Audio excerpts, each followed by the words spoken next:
नमस्ते, मैं हूं अर्पिता आर्या। कोरोना का खतरा लगातार तेजी से फैल रहा है और कोरोना के खिलाफ इस जंग में मास्क ही सबसे बड़ा हथियार है। न्यूज़ 18 आप सबसे अपील करता है कि मास्क जरूर पहने।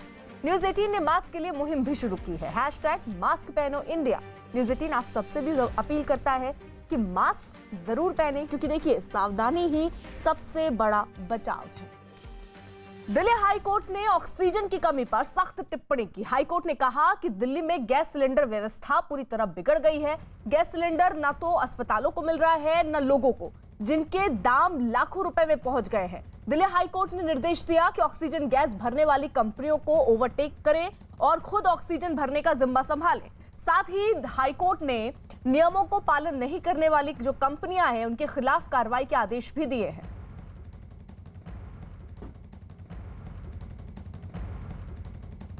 अमित सिंह हमारे साथ, हमारे सहयोगी इस वक्त जुड़ चुके हैं। और अमित, कोर्ट ने किस तरीके से फटकार लगाई और कितने दिन में स्थिति सुधारने के लिए कहा है? कब से जो सरकार है वो ओवरटेक करेगी कंपनी को?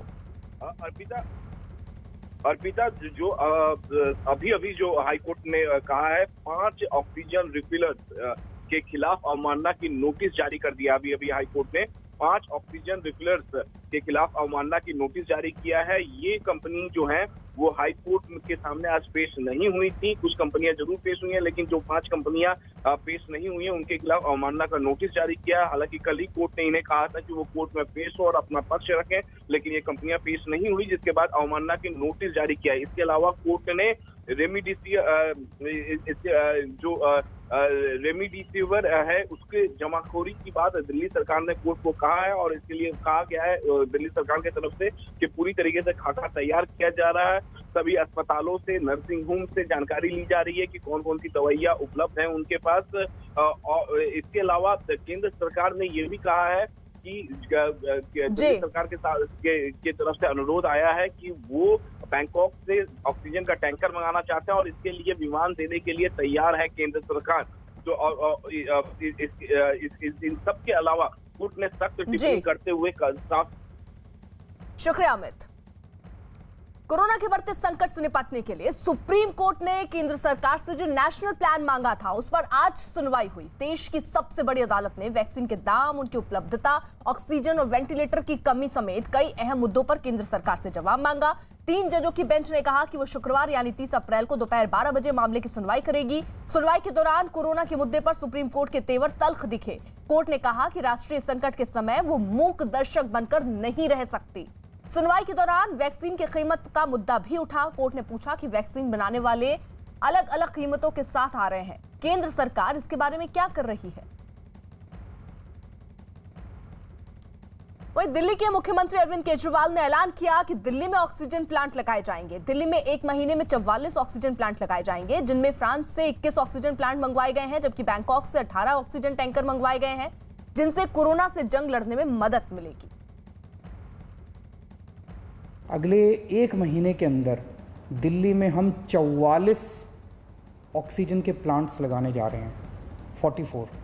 इसमें 8 प्लांट्स केंद्र सरकार लगा रही है। वो कुछ बीच में डिले हो गया था, जो भी कारण रहे, लेकिन अब उम्मीद है कि 30 अप्रैल तक ये शायद 8 प्लांट्स लग के तैयार हो जाएंगे और 36 प्लांट्स ऑक्सीजन के दिल्ली सरकार लगा रही है, जिसमें से मैंने बताया जैसे आपको 21 प्लांट्स फ्रांस से आ रहे हैं और बाकी 15 प्लांट्स हमारे देश के हैं। तो 36 ऑक्सीजन के प्लांट्स अगले 1 महीने के अंदर दिल्ली सरकार लगा रही है। इन 44 प्लांट्स को अलग अलग अस्पतालों में जब लगाया जाएगा तो उससे ऑक्सीजन की सप्लाई काफ़ी इम्प्रूव होगी। फ्रांस से हम लोग 21 ऑक्सीजन के प्लांट इंपोर्ट कर रहे हैं। रेडी टू यूज़ प्लांट्स हैं ये, और तुरंत इनका इस्तेमाल शुरू किया जा सकता है। इससे भी इनको 21 ऑक्सीजन के प्लांट्स को अलग अलग अस्पतालों में लगा देंगे तो उन अस्पतालों में ऑक्सीजन की कमी दूर करने में हम लोगों को मदद मिलेगी। दिल्ली के मुख्यमंत्री ने ऐलान किया कि 10 मई तक 1200 आईसीयू बेड तैयार हो जाएंगे। जीटीबी हॉस्पिटल के सामने एक रामलीला मैदान है, वहाँ पे हम 500 आईसीयू बेड्स तैयार कर रहे हैं। एलएनजेपी अस्पताल के सामने अपना जो मेन रामलीला मैदान है वहाँ भी हम 500 आईसीयू बेड्स तैयार कर रहे हैं, और राधा स्वामी सत्संग में हम 200 आईसीयू बेड्स तैयार कर रहे हैं। तो ये 1200 आईसीयू बेड्स गंभीर मरीजों की देखभाल के लिए ये 1200 आईसीयू बेड्स 10 मई तक बन के तैयार हो जाएंगे। इससे मुझे लगता है कि लोगों को भी बहुत राहत मिलेगी और पूरे सिस्टम को बहुत राहत मिलेगी, जो अभी पूरी तरह से स्ट्रेच हो गया है। कोरोना महामारी के बीच स्वास्थ्य कर्मी और कोरोना वॉरियर्स लगातार अपने काम में जुटे हैं। ये लोग रजिस्ट्रेशन को लेकर कोरोना टेस्ट कर रहे हैं। बताया जा गया कि कोरोना काल में कोरोना योद्धा 10 से 12 घंटे तक काम भी कर रहे हैं। कोरोना की दूसरी लहर को मात देने के लिए जब डॉक्टर्स और एक्सपर्ट की तरफ से यह सुझाव दिया जाता है कि सब कोई अपने घरों में रहें, लेकिन कोरोना के खिलाफ लड़ाई फ्रंट से एक तबका लड़ रहा है लगातार, कोरोना वॉरियर्स, और डॉक्टर और हेल्थ केयर वर्कर्स इस लड़ाई में सबसे आगे हैं। मैं नीरज कुमार, न्यूज़ 18 इंडिया से आज एक अस्पताल में हूं नोएडा के, और यहां देखेंगे कि कैसे कोरोना के खिलाफ लड़ाई जारी है। दिन रात हेल्थ वर्कर्स यहां काम कर रहे हैं। ये जो आप पंक्ति देख रहे हैं, ये लोगों की लाइन देख रहे हैं, ये वो लोग हैं जो यहाँ कोरोना टेस्टिंग कराने पहुंचे हैं और पहले रजिस्ट्रेशन किया जाता है। लेकिन आज बात होगी कोरोना वॉरियर्स की। मरीजों की बात हम लगातार कर रहे हैं, अस्पतालों में बात कर रहे हैं या दूसरे जगहों की बात करते हैं, ऑक्सीजन प्लांट की बात करते हैं, लेकिन आज सिर्फ बात करेंगे कोरोना वॉरियर्स की, हेल्थ वर्कर्स की, जो दिन रात मेहनत करके यहाँ काम कर रहे हैं। काम में कोई बाधा ना हो इसका हमने भरपूर सुनिश्चित कर लिया इन लोगों से पहले बातचीत करके। आपका नाम? आकाश, क्या यहाँ करते हैं आप, पहले ये बताइए। सर यहाँ पहले रजिस्ट्रेशन करते हैं, उसके बाद फॉर्म वाइल पे जाते हैं, वो वाइल बनाने के बाद पेशेंट को देते हैं, पेशेंट टेस्टिंग कराता है उसके बाद। तो ये तो हो गई प्रक्रिया कि यहाँ रजिस्ट्रेशन होता है, उसके बाद लोग कोरोना की टेस्टिंग कराते हैं। आपकी दिनचर्या कैसे चल रही है, कितने घंटे काम करना पड़ रहा है, कैसे आप कोरोना संक्रमण आप तक न पहुँचे इसको कैसे सुनिश्चित करते हैं? सर 5-6 घंटे डेली काम करते हैं, लेकिन लोगों को मानते नहीं है। देखिए दूरी नहीं है, दूरी नहीं जी। देख लीजिए, दो गज की दूरी किसी में नहीं है, गलती सबकी है। थोड़ा पीछे हट जाइए भैया, थोड़ा सा पीछे हट जाइए, दूरी बना लीजिए। मास्क तो सबके चेहरे पे है, लेकिन दूरी यहाँ नहीं है जी। मास्क भी प्रॉपर नहीं मिलता जी। अगर मास्क के लिए बोलते हैं पब्लिक से तो पीटने के लिए आते हैं। तो ये तो बहुत चुनौती है आप लोग के लिए कि सामाजिक दूरी भी ना हो, मास्क भी प्रॉपर तरीके से अगर न लगाया हो तो। और क्या करते हैं, कैसे घर में डर लगता है? हाँ जी सर, अकेले रहते हैं ऊपर जी। और क्या क्या घर में क्या करते हैं बतौर corona warriors, health care workers, आप लोग क्या करते हैं कि कोरोना आप तक न पहुंचे? सर एक तो हम परिवार से दूर रहते हैं, ऊपर अकेले रूम में रहते हैं, उसके बाद हल्दी का दूध पीते हैं ताकि इम्यूनिटी बनी रहे। डर लगता है? नहीं सर। और दूसरे साथी से बात करते हैं जो हेल्थ केयर वर्कर्स ही हैं, उनसे भी बातचीत की कोशिश करते हैं कि कैसे इस दौर में, इस महामारी के दौर में, जब संख्या बहुत ही रफ्तार से देश में बढ़ रही है, वो अपने आप को बचा रहे हैं। आपका नाम? अखिलेश कुमार गुप्ता, LT। अखिलेश, कितने दिनों से आप यहाँ कर रहे हैं काम? जी मैं तो 5 साल हो गए मुझे करते हुए। 5 साल। लेकिन इस तरह का दौर तो पहले नहीं देखा। फर्स्ट टाइम ऐसा दौर जो 1 साल से कंटिन्यू चला आ रहा है। अगर ये प्रिकॉशन अभी नहीं सुधरा तो आगे भयावह हो सकती है। हाँ जी। तो क्या क्या, जैसे आप आते हैं, घर से निकलते हैं, डेली आपको पेशेंट से 2-4 होना पड़ता है, तो कैसे अपनी सुरक्षा कैसे करते हैं, घर में लोगों को सुरक्षित कैसे रखते हैं? जो कोविड के प्रिकॉशन है वो तो हम लोग अपनाते ही हैं, और साथ साथ ये भी कहते हैं कि पब्लिक अपनी जागरूकता अपनाए और इसको अपनाए ताकि ये फैलने से बचे और खुद सेफ हो और बाकी दुनिया को भी सेफ करें। तो आपको जैसे कोरोना जिस तरह से फैल रहा है, आप लोग हेल्थ केयर वर्कर्स हो, हर चीज़ आप सामने से देख रहे हो, कहाँ सबसे ज़्यादा आपको लगता है कि दुख कहाँ होता है, कहाँ कष्ट पहुँचता है? क्योंकि महामारी फैल रही है, टेस्ट रिपोर्ट भी कई बार बहुत देर से आता है, तो कहाँ सबसे कष्ट पहुँचता है पूरे हेल्थ सिस्टम को लेकर, इस महामारी को लेकर? हेल्थ सिस्टम में थोड़ा सा इस समय प्रेशर तो है, क्योंकि टेस्टिंग हो रही है मगर उस हिसाब से टेस्ट नहीं हो पा रहे, काफ़ी जनसंख्या लोड पड़ जा रहा। इसको लोड इस वजह जब तक पब्लिक नहीं समझेगी, जिसको जरूरत हो वही अगर टेस्ट कराए तो जाके हेल्थ सिस्टम काफ़ी तरह से इसको चल सकता है। अगर ऐसे नहीं होगा तो ये ऐसी भयावह स्थिति बनी रहेगी। एक और दूसरे हेल्थ वर्कर से बात करते हैं। आप क्या यही इन्हीं से बात करें? हाँ, तो दबाव बढ़ गया, तो दबाव को कैसे कैटर कर रहे, कैसे लोगों की मांग जो है, लोग जब संख्या में आते हैं, लोगों को संभालते कैसे? बस ये लोगों को संभालने के लिए अब क्या है कि जो जिसकी ड्यूटी 8 घंटे उसको 8 से 10 से 12 घंटे ड्यूटी करनी पड़ी है। प्रेशर बना पड़ा हुआ है इसमें। लोगों को ओवर टाइम से किया जा रहा है ताकि पब्लिक को दिक्कत और परेशानी ना हो, लेकिन फिर भी थोड़ा सा ये तो बना हुआ है कि काफ़ी स्ट्रेस है और काफ़ी इसमें जनसंख्या बढ़ती जा रही है। बिल्कुल, बहुत दबाव है, बहुत भीड़ है और आप लंबी कतार यहाँ नोएडा के इस अस्पताल में देख सकते हैं। कोरोना के खिलाफ जंग में जुटे ये लोग पूरी तरह से कोरोना नियमों का पालन कर रहे हैं और लोगों से भी नियमों का पालन करने की अपील कर रहे हैं। केयर वर्कर लगातार काम कर रहे हैं अस्पतालों में और कुछ लोगों से बातचीत करते हैं जो यहाँ कोरोना की टेस्टिंग से जुड़े हुए हैं। उन लोगों से बातचीत करते हैं जो रिपोर्ट लेते हैं, सैंपल लेते हैं और रिपोर्ट देते हैं। हमारे साथ नीरज शर्मा हैं जो ये काम पिछले कई दिनों से यहाँ कर रहे हैं नोएडा के इस अस्पताल में।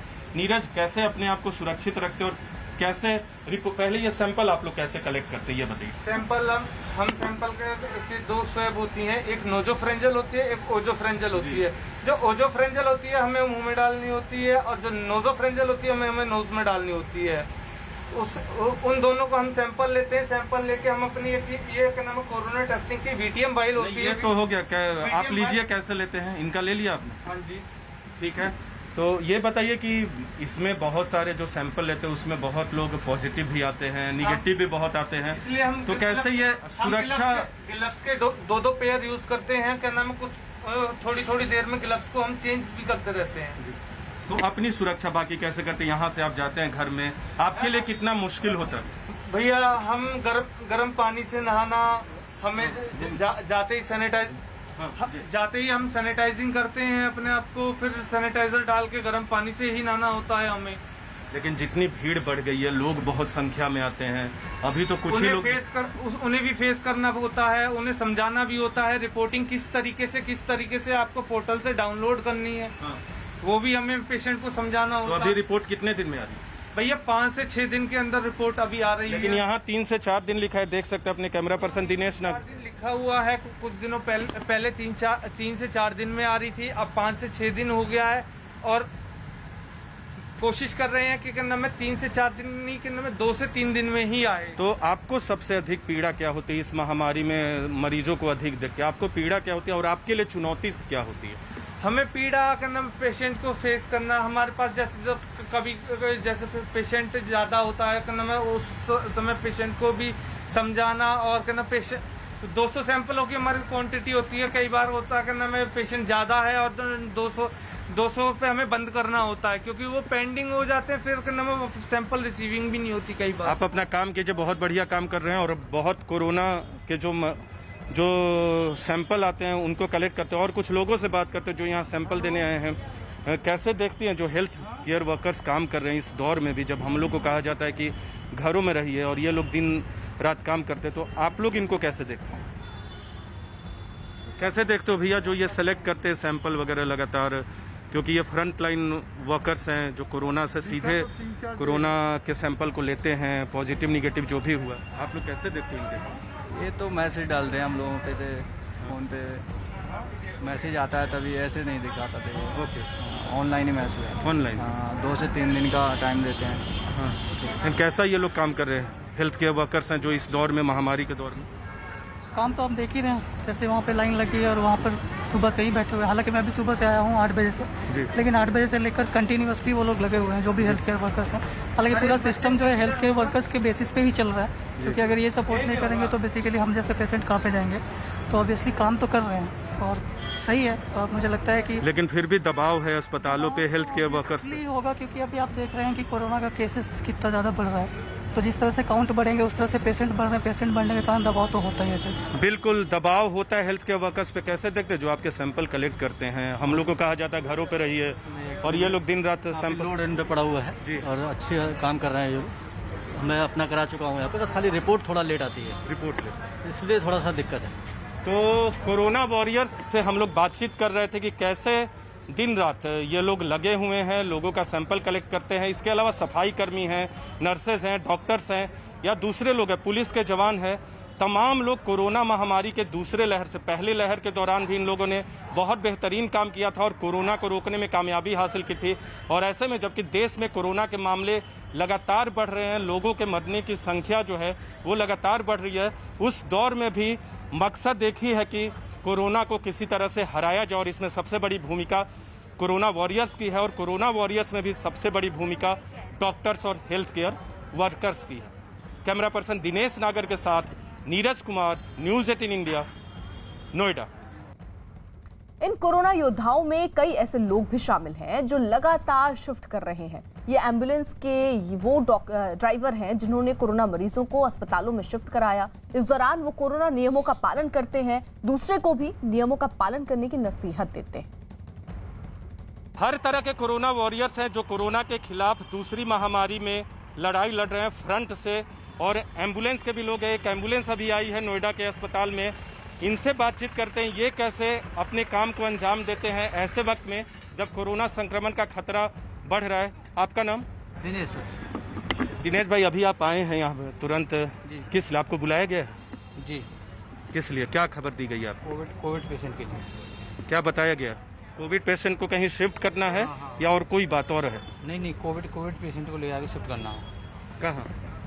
सेक्टर 37 के पास। ओके, कोविड पेशेंट को दूसरे बेड पे ले जाना है वहाँ। तो आप लोग जान हथेली पे रख के ये काम दिन भर करते हैं, कैसे करते हैं? आपको कोविड पेशेंट को शिफ्ट भी करना होता होगा, आप जिनकी डेथ होती है उनको भी श्मशान घाट लेके जाते हैं, तो कैसे काम करते हैं आप लोग? सर हम अभी तो नहीं हैं, लेकिन हम जब जाते हैं शिफ्ट करते हैं तो सारा अपना किट पहन के पूरा किट वेट पूरा फुल सेफ्टी के अनुसार अपना काम करते हैं। ऐसे वक्त में जब लगातार लोगों की डेथ हो रही है, मरीजों की संख्या बढ़ रही है, श्मशान घाट में आप जाते ही हैं, क्या आपको दर्द देता है ऐसे वक्त? होता है, लेकिन क्या करें। क्या होता है? अब परेशानियाँ होती हैं, बहुत सारा है, दिक्कत है। जब किट पहनते हैं 2-2 3-3 घंटे किट पहने रहते हैं तो उसमें बहुत दिक्कतें तो होती हैं। और ये कष्ट नहीं होता कि बड़ी संख्या में लोगों की मौत हो रही है, कोरोना संक्रमित लोग हो रहे हैं? जी। डर लगता है आपको भी जब आप श्मशान घाट जाते हैं ऐसे पेशेंट को शिफ्ट करते हैं? नहीं सर, अब ऐसा कुछ नहीं है सर। डर नहीं लगता? नहीं सर। क्यों? अब ऐसा नहीं है सर, बहुत वो हो गया, चलते कई दिन हो गया सर। जान की परवाह तो आपको भी तो होगी? जी सर है, लेकिन हम सेफ्टी रखते हैं अपने आप में पूरा किट पहन के सब कुछ है, सेफ्टी के अनुसार चलते हैं। जी। और एक जो इनके साथी हैं उनसे भी बातचीत की कोशिश करते हैं, वो कैसे वो इस लड़ाई में अपना योगदान दे रहे हैं, क्योंकि एम्बुलेंस के ड्राइवर हैं। एक ड्राइवर से हमने बात की, दूसरे साथी भी होते हैं इनके साथ, क्योंकि ज़रूरत पड़ी तो दूसरे का साथ दे सके। आपका क्या काम होता है इस एम्बुलेंस में? चलाते हैं। अगर वो न रहे तो आप चलाते? और तो कैसे घर जाते हैं आप लोग, फिर आते हैं, घर में परिवार होता है? घर नहीं जाते। घर नहीं जाते? हमारा अलग रूम है, क्वारंटाइन का अलग है, हमारा अलग स्पेशली रूम है, हम उसी में जाते हैं। कहाँ, घर पे है या अस्पताल ने व्यवस्था की? अस्पताल में नहीं है, कहीं किसी कॉलोनी में है। ओके जी। अस्पताल ने व्यवस्था की? नहीं, अस्पताल ने नहीं की है सर, हमारी खुद की है। यानी ये लोग अपने परिवार के लोगों से नहीं मिलते, ये बहुत बड़ी बात है। ऐसे में जब हम सबको कहा जाता है कि घरों में रहिए, घरों से मत निकलिए, मास्क घर में भी पहनिए, ये लोग अपने घर भी नहीं जाते।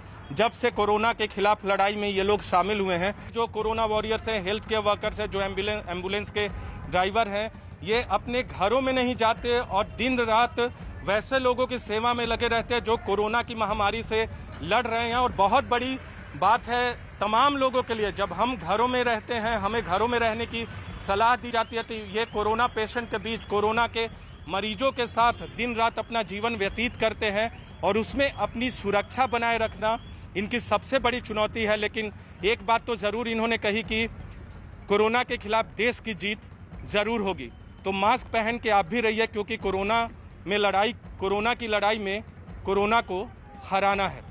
कैमरा पर्सन दिनेश के साथ नीरज कुमार, न्यूज़ 18 इंडिया, दिल्ली।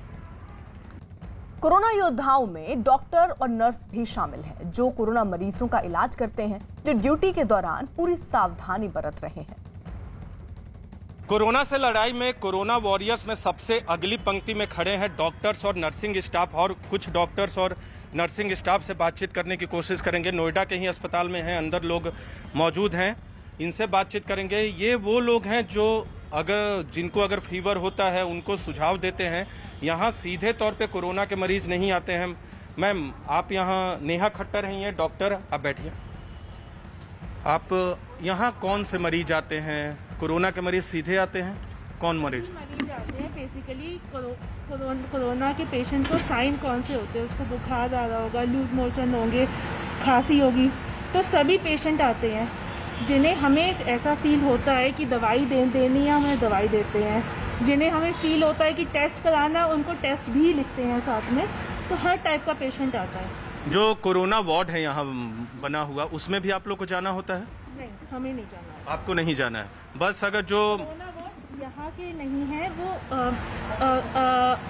39 में जो है 39 में। हॉस्पिटल, हाँ वो कोरोना वार्ड है। लेकिन कोरोना के प्रोटोकॉल का यहाँ आप लोग पालन करते हैं? कोरोना का प्रोटोकॉल। अपने आप को कैसे सुरक्षित रखते हैं, क्योंकि जो मरीज आते हैं उसमें कोई कोरोना पॉजिटिव भी हो सकता है, गंभीर मरीज भी हो सकता है, निगेटिव भी हो सकता है।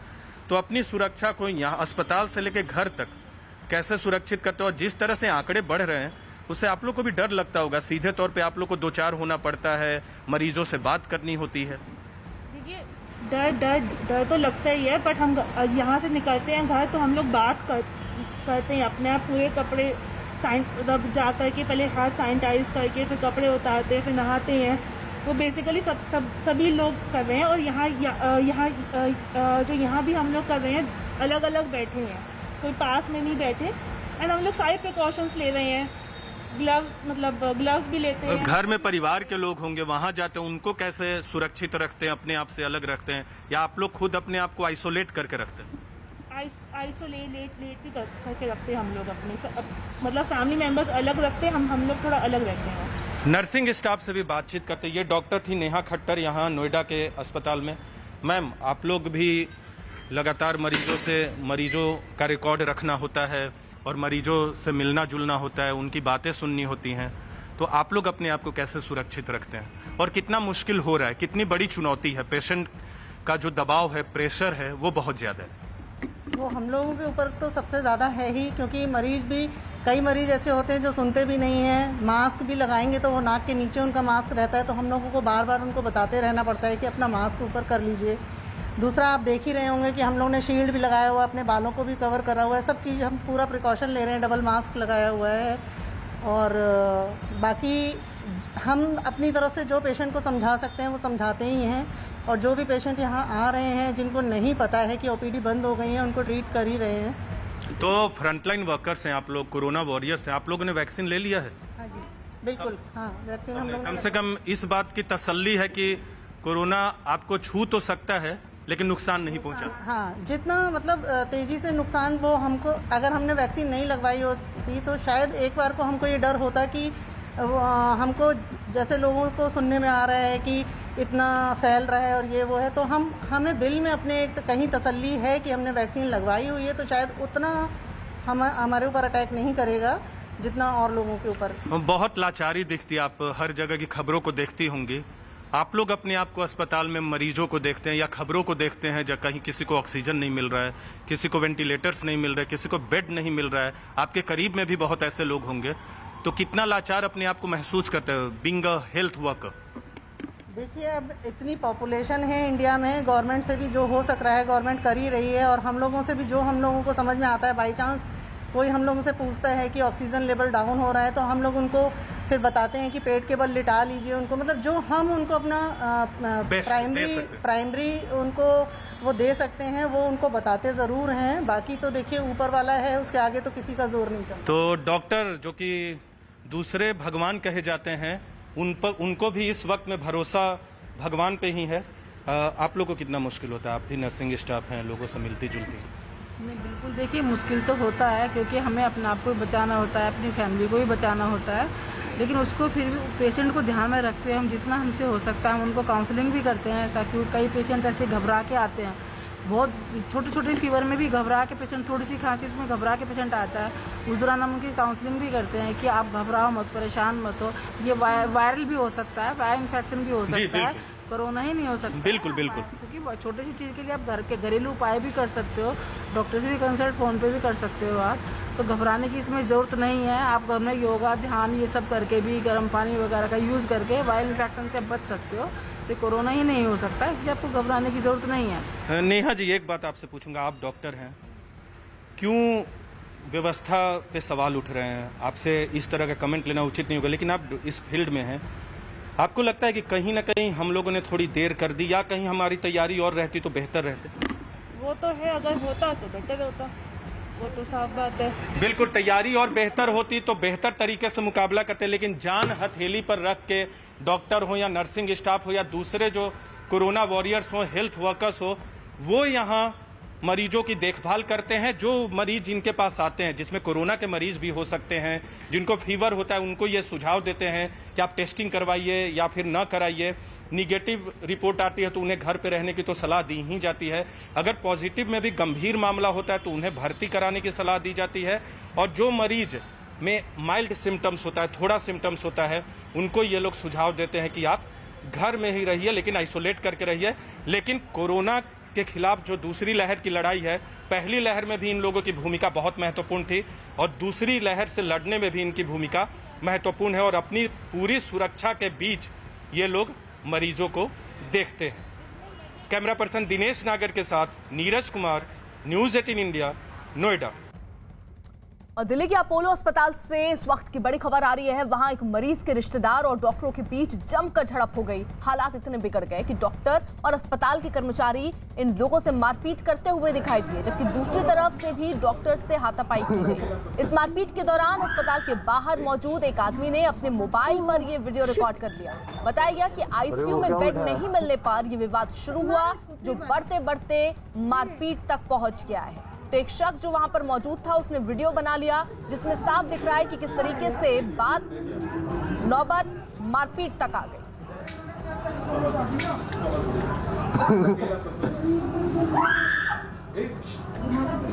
ओह शिट, अरे वो क्या उठा है? मारो इसको। प्रियंका कांडपाल हमारे साथ हमारे सहयोगी इस वक्त जुड़ चुके हैं। प्रियंका, ये किस बात को लेकर विवाद बढ़ा और क्या फिलहाल स्थिति क्या है? इस विवाद को सुलझा लिया गया? जी, ये सुबह तकरीबन 9 बजे की वीडियो बताई जा रही है। बताया जा रहा है कि अपने बीमार परिजनों को लेकर एक परिवार वहां पर आया था और उनकी सांसें उखड़ रही थी, लेकिन आईसीयू में कोई बेड नहीं था, इसलिए वहां से उनको वापस जाने को कहा। जो प्रत्यक्षदर्शी हैं उनका कहना है कि वो परिवार जो आया था, उनका कहना था कि वो 12 हॉस्पिटल से वापस लौटा दिए गए हैं और जाहिर तौर पर इसी वजह से फ्रस्ट्रेट थे। जब बेड नहीं मिला तो कहासुनी हुई और उसके बाद की ये वीडियो सामने आ रही है। जो हॉस्पिटल एडमिनिस्ट्रेशन है उनका कहना है कि जब बेड नहीं मिला तो मारपीट शुरू कर दी।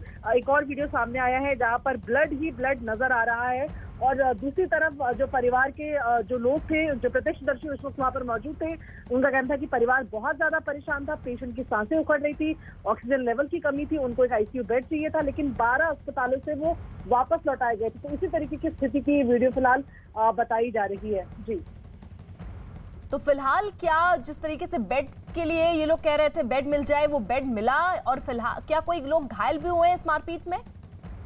जिस तरीके से फिलहाल जो अभी बिल्कुल जो अभी इंफॉर्मेशन आई है वो ये वीडियो के माध्यम से ही आई है। हालांकि जिस तरीके से हॉस्पिटल की एक और वीडियो सामने आई है जहां पर खून दिख रहा है, तो उससे अंदाजा लगाया जा सकता है कि घायल भी लोग हुए होंगे। वीडियो में भी देख रहे हैं कि डंडा लेकर जो शख्स है वो आगे की तरफ मारने को दौड़ रहे हैं। एडमिनिस्ट्रेशन के लोग भी हाथापाई कर रहे हैं, जो बाहर की तरफ रोकने की कोशिश कर रहे हैं। तो पुलिस पूरे मामले का संज्ञान ले रही है। कौन आरोपी है अभी तक उनको पकड़ा नहीं गया है, कोई पूछताछ नहीं हुई है, लेकिन सिनेरियो यही बताया जा रहा है कि एक आईसीयू बेड की बहुत ज्यादा जरूरत थी और ये 13वां अस्पताल था जहां पर वो कोशिश कर रहे थे। नहीं होने के बाद ये टेम्पर लूज हुआ और ये इस तरीके की डॉक्टर नर्सेस के साथ भी बताया जा रहा है कि मारपीट हुई है। तो एडमिनिस्ट्रेशन और जो डॉक्टर नर्सेस के साथ वहां पर इस तरीके की मारपीट की घटना बताई जा रही है। शुक्रिया प्रियंका। वायरस की दूसरी लहर सरकार और सिस्टम के लिए लगातार चुनौती बनती जा रही है। छठा दिन है जब देश में कोरोना के 3 लाख से ज्यादा नए केस सामने आए हैं। हालांकि राहत की बात यह है कि देश में रोजाना आने वाले नए मरीजों की संख्या में कुछ कमी जरूर आई है, लेकिन सवाल उठता है कि आखिर कब तक लोगों को मुसीबत की इस महामारी से राहत मिलेगी, क्योंकि महामारी के इस दौर में भी लोग लापरवाही बरतने से बाज नहीं आ रहे हैं। महामारी को मात देने के लिए युद्ध स्तर पर अभियान चलाया जा रहा है।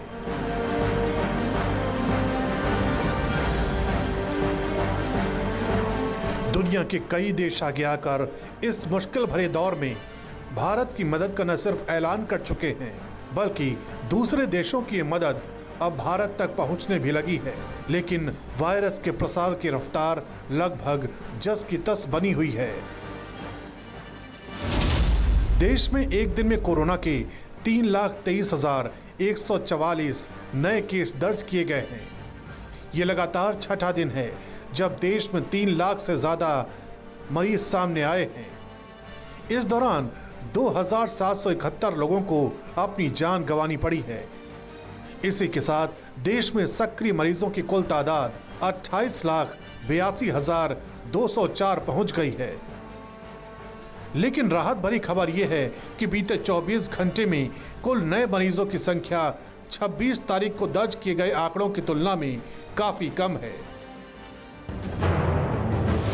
देश में 26 अप्रैल को कोरोना के 3,52,991 मामले दर्ज किए गए थे, जबकि 27 अप्रैल को कोरोना के 3,23,144 मामले रिकॉर्ड किए गए। यानी एक दिन में 29,847 कम मरीज आए। इसी तरह कोरोना से होने वाली मौत में भी गिरावट दर्ज की गई है। इतना ही नहीं, देश में एक दिन में 33,59,963 लोगों का वैक्सीनेशन भी हो चुका है, जिसके बाद कुल वैक्सीनेशन का आंकड़ा 14,52,71,186 पहुंच गया है। करीब 82% केसेस क्योर हो चुके हैं, रिकवर हो चुके हैं। करीब 16.25% केसेस यानी कि 28,13,658 केसेस अभी एक्टिव केसेस की दृष्टि में हैं, जिनको कि मॉनिटर किया जा रहा है। जो हमारे सामने आज की सिचुएशन है उसमें हम देखते हैं कि मिड फरवरी ऑनवर्ड्स हम लोगों का एक steep rise in cases note किया गया है, और अगर हम आज का डेटा देखें तो पाते हैं कि करीब 3,52,991 केसेस पिछले 24 घंटे में देश में रिपोर्ट हुए हैं। उधर देश की राजधानी दिल्ली से लगातार डराने वाली खबर सामने आ रही है। यहां बीते कई दिनों से कोरोना का कांटा 20,000 के पार बना हुआ है। बीते 24 घंटों में आए आंकड़ों का जिक्र करें तो दिल्ली में नए मरीजों की संख्या 20,201 दर्ज की गई है। इस दौरान कोरोना की वजह से 380 लोगों ने अपनी जान गंवाई है। हालांकि इस बीच 22,055 मरीज ठीक होकर घर भी जा चुके हैं।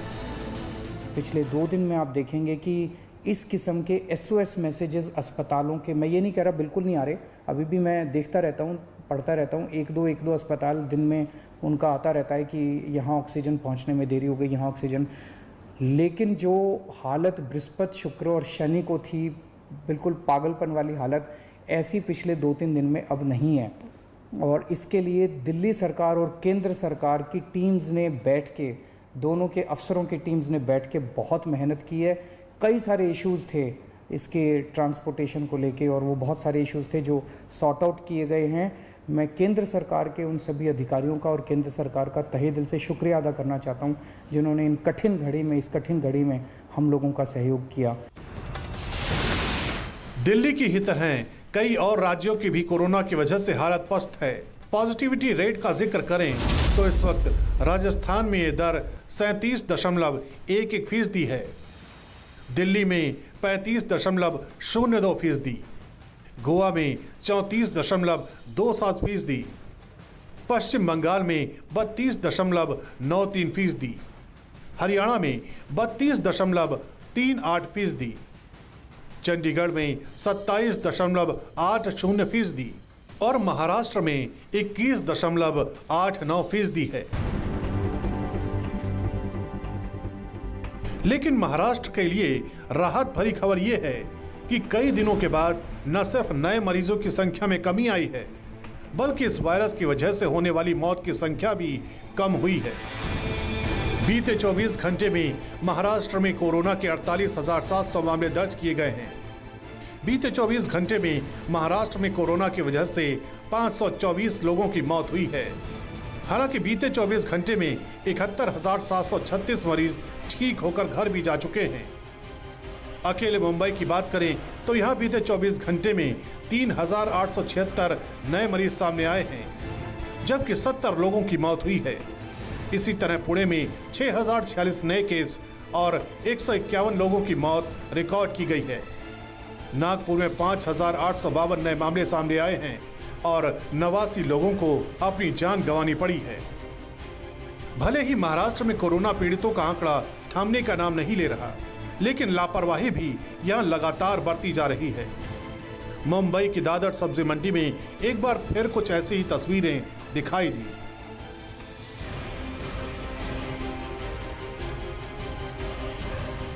मुंबई में कोरोना के आंकड़े धीरे धीरे कम जरूर होने लगे हैं, लेकिन जो कुछ जगहों पर जो भीड़ की तस्वीरें हैं वो सामने आ रही हैं, वो इन आंकड़ों को बिगाड़ सकती हैं। मैं इस वक्त मौजूद हूँ दादर की सब्जी मंडी में, जहाँ पर हर दिन इसी तरह की तस्वीर, भीड़ वाली तस्वीर नजर आती है। बेहद ही डराने वाली ये भीड़ है और यहाँ पे आप देखिए कि किस तरह से सोशल डिस्टेंसिंग नाम मात्र की भी नहीं होती है।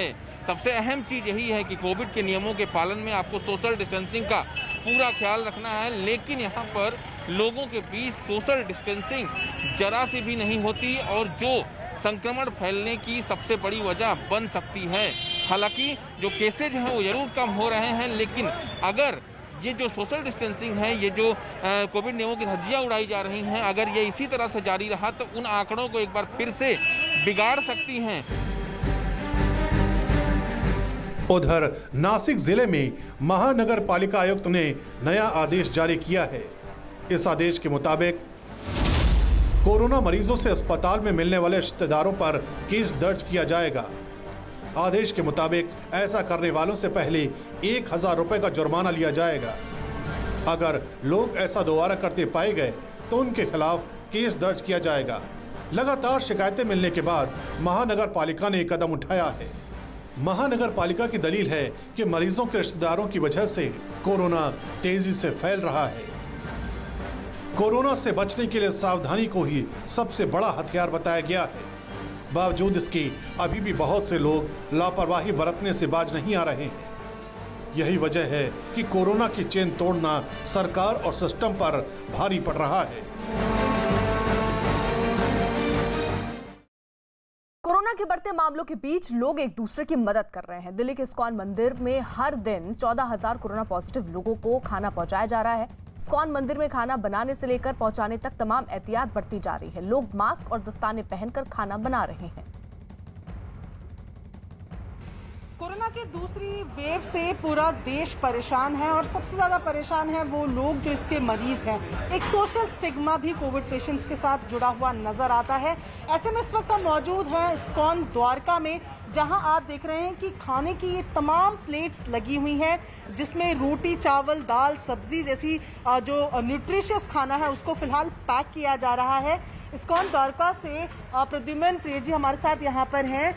क्या सोच है और किन के लिए ये खाना जा रहा है? ये जो द्वारा कोविड की वेव आई है, तो इस समय सबसे बड़ा जो चैलेंज है, जो कोविड के पेशेंट हैं उनको घर में खाने की बहुत ज़्यादा समस्या आ रही है। तो जो हमारे जीवीसी हैं, परम पूज्य गोपाल कृष्ण गोस्वामी महाराज, उनका हम लोगों को जो है संदेश मिला कि आप किसी भी तरह से इन लोगों के घर तक खाना पहुंचाइए। तो हम सब जो है लगे हुए हैं और कोशिश कर रहे हैं कि पूरे दिल्ली में जो भी कोविड पेशेंट और जिनको इस भोजन की ज़रूरत है, हम उनको जो है घर पर डिलीवरी कर सकें। तो यहाँ पर आप देख रहे हैं कि देखिए किस तरह से एक के साथ एक प्लेट्स यहाँ पर लगी हुई हैं और लगातार जो वॉलंटियर्स हैं, जो सेवादार हैं, वो किस तरीके से यहाँ सर्व कर रहे हैं। खास बात आप ये देखिए कि तमाम लोग जो खाना सर्व कर रहे हैं, सबके हाथों में ग्लव्स हैं, सबने N95 मास्क पहने हुए हैं, सबके सर ढके हुए हैं, यानी कि प्रिकॉशन पूरी तरीके से ली जा रही है।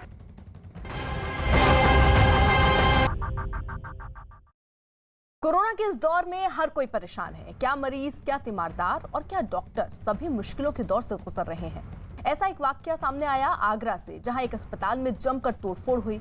दरअसल आगरा के लोटस अस्पताल में कोरोना के दौर में अपने मरीजों के लिए फिक्रमंद तीमारदारों को डॉक्टरों का समझाना भारी पड़ गया। डॉक्टरों का कहना है कि मरीज की गंभीर हालत के बारे में जब तीमारदार को बुलाकर समझाया गया तो वो लोग अस्पताल प्रशासन को ही जिम्मेदार ठहराकर हंगामा करने पर उतारू हो गए। 3 दिन से भर्ती मरीज के तीमारदारों ने जमकर हंगामा किया, अस्पताल में जमकर तोड़फोड़ की। इतना ही नहीं, अस्पताल में तैनात ड्यूटी डॉक्टर और महिला सुरक्षाकर्मी के साथ डंडों से मारपीट भी की।